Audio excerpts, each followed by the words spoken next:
Aerial videos released by the U.S. Southern Command on December 17th showed a vessel in what the military says is the Eastern Pacific. The U.S. military said on Wednesday that it carried out a lethal strike on a vessel in the Eastern Pacific, killing 4 men.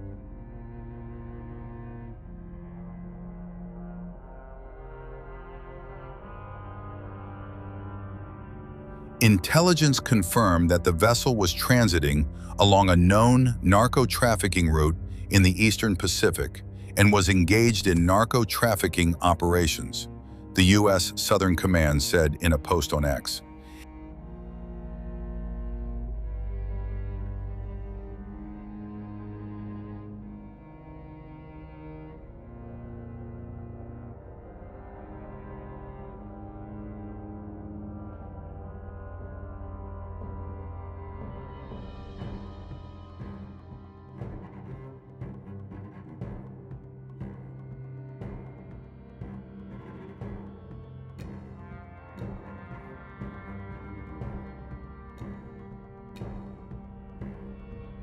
Counter-cartel operations. And it's not counter-cartel, as was mentioned. These are designated terrorist organizations, foreign terrorist organizations. Our generation spent the better part of 2 decades hunting Al-Qaeda, hunting ISIS. Well, as the president said, this is the ISIS, this is the Al-Qaeda of the Western Hemisphere. They intimidate, they terrorize, they extort, they poison the American people. The president's right. Every boat we strike is 25,000 Americans whose lives are saved because of the drugs that were headed in our direction. So our message to these foreign terrorist organizations is we will treat you like we have treated Al-Qaeda. We will find you, we will map your networks, we will hunt you down, and we will kill you. And you've seen that evidence in the maritime domain, whether it's in the Caribbean or in the Pacific with the last 2 strikes. We know exactly who these people are. We know what networks they work with, what foreign terrorist organizations they're a part of. We know where they're going, where they originated from, what they're carrying. And they know we know. And that will soon start to change the calculus of these boats. So the critique of this is, of course, as often is the case, wrong. We know our authorities. It's locked tight. And we're going to treat them like foreign terrorist organizations on the offense. So the Department of War is not going to degrade or just simply arrest. We're going to defeat and destroy these terrorist organizations to defend the homeland on behalf of the American people, making the jobs of law enforcement safer in the process, making the communities of Americans safer in the process. We think it's a very core mission of the Department of War, and we're proud to be here, Mr. President. Thank you very much, Pete.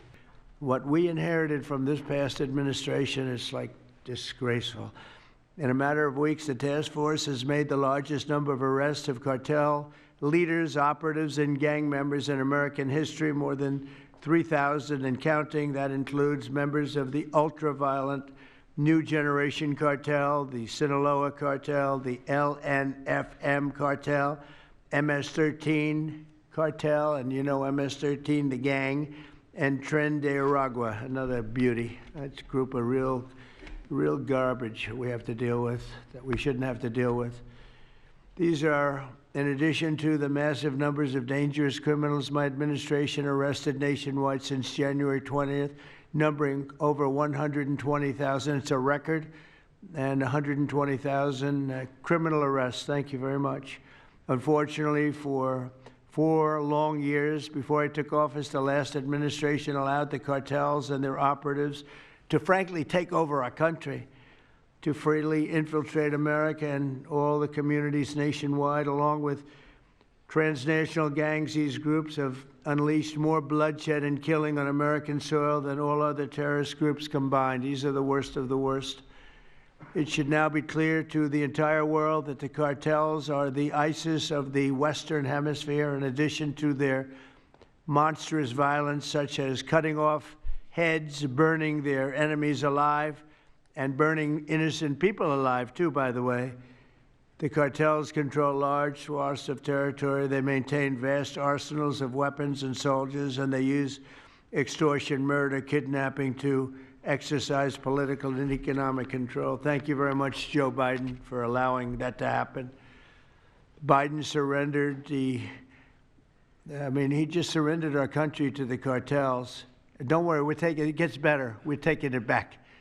It's really fast at levels that nobody's ever seen before. But what we had to put up with, what we inherited, was just a disgrace. And while Biden was president, if he was president, I think the auto pen was president, not Biden, nearly 100% of those who infiltrated our southern border did so because they were personally approved. They admitted they were just what happened, assisted by the most dangerous and violent criminal organizations anywhere on the planet. The worst people on the planet they allowed into our beautiful country. Under the Trump administration, we're finally treating the cartels as the core national security threat that they really are. The cartels are waging war on America, and just as I promised in the campaign, we're waging war on them like they've never seen before. All you have to do is turn on your television and you'll see what's happening to them. Past administrations have tried to mitigate this threat, and our objective is to eliminate it. We're not mitigating, we're eliminating. We're getting them out. The bad ones we're putting in prison. We hate to do that because that means we're stuck with them for 50 years or more. In recent weeks, our Homeland Security Task Force has seized more than 70 tons of deadly narcotics, along with more than 1,000 illegal guns, and that's just recently. This is already the most successful anti-cartel and anti-gang operation in American history, and it's just getting started. We have incredible people. A lot of them are in this room with us today, and it's an honor to have them. But we're going to not stop until the threat has been fully and completely eradicated. I want to thank task force members with us today, including a person who's doing a fantastic job, Attorney General Pam Bondi. Thank you, Pam. Thank you.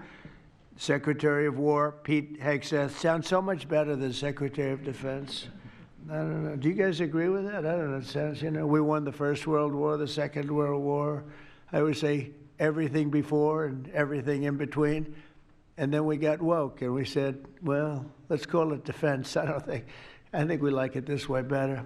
You know, it's funny, that's something I thought it would be maybe controversial, and it's only controversial that we changed the name in the first place. It's not controversial at all. It's been unbelievably well accepted, Pete. Hasn't it, right? It's been pretty amazing. I thought it would be controversial. People want to have our country back. People want to do exactly what we're doing right now. We're getting a lot of credit for it, and we should. I want to thank, though, Pete. You're doing a great job. Pete Hegseth. Secretary of Homeland Security, Kristi Noem. Kristi, thank you very much. Director of National Intelligence, Tulsi Gabbard. Tulsi, good job. And the heads of all of the law enforcement agencies all throughout the room. You're really amazing, the job you've done.